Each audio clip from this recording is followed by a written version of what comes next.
All right, at last, the mighty Troll King has been defeated and all the slaves are free. That's awesome. Tobin can dance again. Alright, now time for the good stuff. I loot the room. You find 50 gold. Just 50 gold? We spent more than that on flasks of oil. You also get free tickets to Tobin's next dance recital. What? Who cares? What about the magic items? There's a Troll King after all. You find a +1 longsword. Really? My daggers are +2. I should know. I punch all the stuff. Grizzled Game Master, can you help me with some rewards that aren't so lame? Rewarding players does take some planning. The line between poverty and piles of magic items is a hard one to maintain.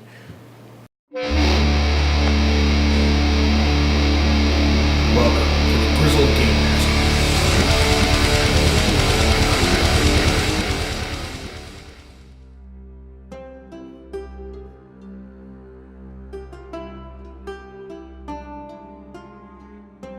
Welcome to the Grizzled Game Master, the show where a veteran of gaming teaches new players a little bit about gaming and yells at them to get off his lawn every once in a while. Today we're going to talk about player rewards. You got to reward those greedy players. They're always expecting more. So first off, let's talk money.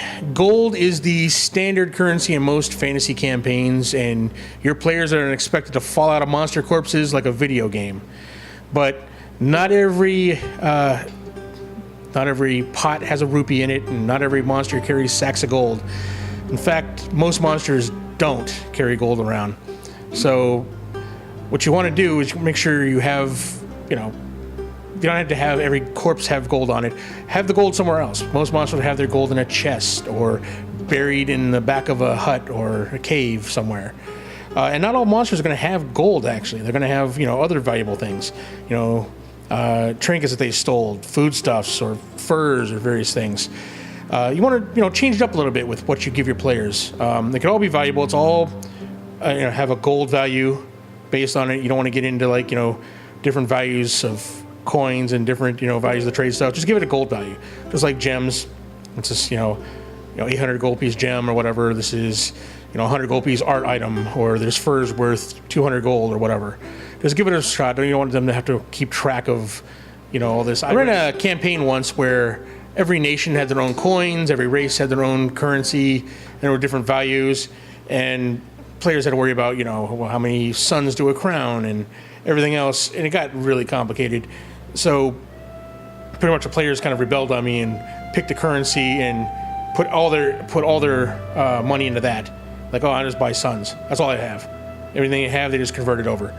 So players don't want to have to do a whole bunch of paperwork on it. So just keep it simple. Just give it a standard gold piece value. But you can still vary it up, than just coins. And sometimes your players like those little things better. One time the people were fighting over a purple pillow that had a gem on, just because it matched the color of their castle or whatever. So I want that purple pillow. And there was actually a big roll-off for who got the pillow, and no one cared about the gem on it. Players are crazy. But, there's a lot of, to give you an idea, there's a lot of lists out there you can find with different, trade items value. One of my personal favorites is the original Advanced Dungeons & Dragons Player's Guide. Had a great list of valuables and trade goods, and I'm sure there's more, but that's the one I keep going back to, because it has this, furs and various things, and, gives you some variety to give your players. So how much gold do you give your players? Well, it really depends on the campaign. Are you running, a dark, gritty struggle for survival campaign where resources are rare? Or is it going to be a world where your players throw gold around the city and get free drinks? It just depends on what you want to play. But, you figure out what level you want them to be at and then make adjustments as you go along. Because bottom line, the players have to feel like they're being rewarded. Right? So you don't want to be too stingy with the money. Make sure they have enough. But if you find that they have an excess of money, or they've got piles of gold and it doesn't have meaning anymore, then that's where you adjust it a little bit there. Slow down the trickle of money coming in, and give them something to spend their money on. We have a great money sink in a campaign was the base of operations. Players have too much money, give them a house to keep, or a tavern or something like that. They'll have staff and overhead, monthly expenses at higher levels. Give them a keep, have them build a keep or a castle. Then they'll have a bunch of NPCs they have to take care of.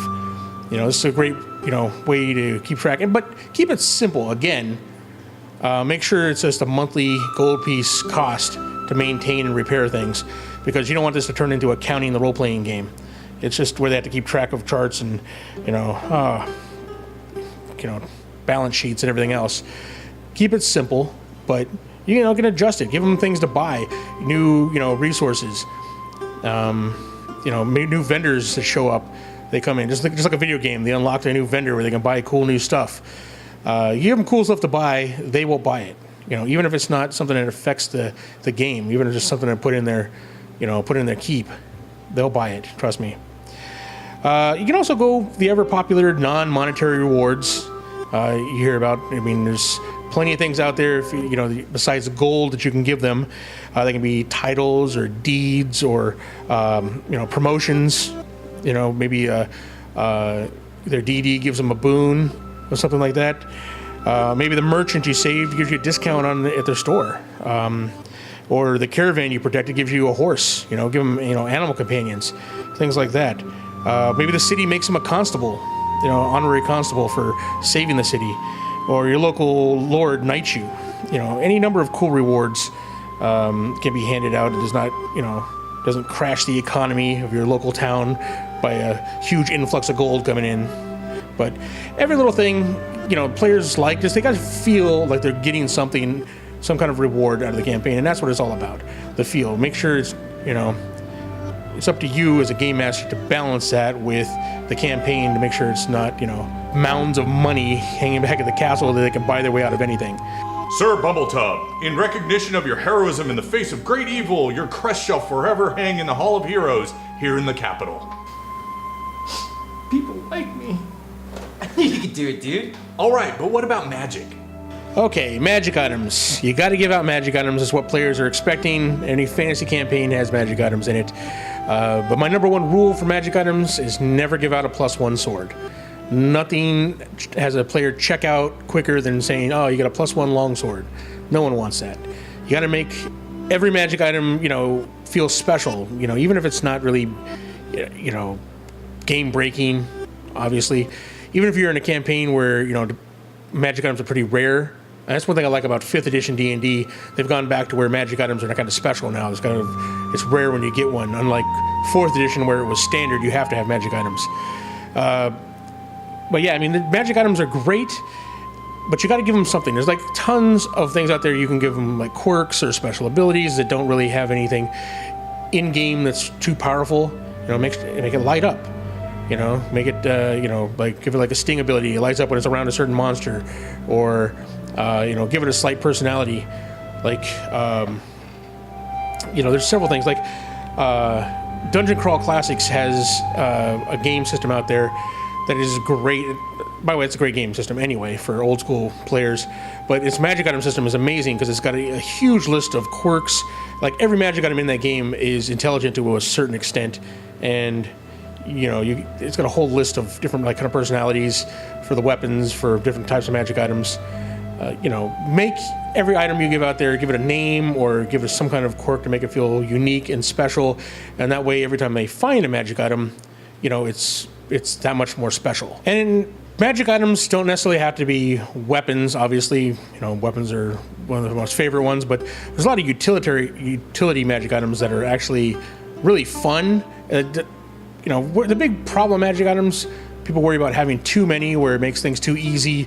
They blow through combat too easy. But there's a lot of great magic items that really don't have any effect in combat, but they're cool. There's little unique things.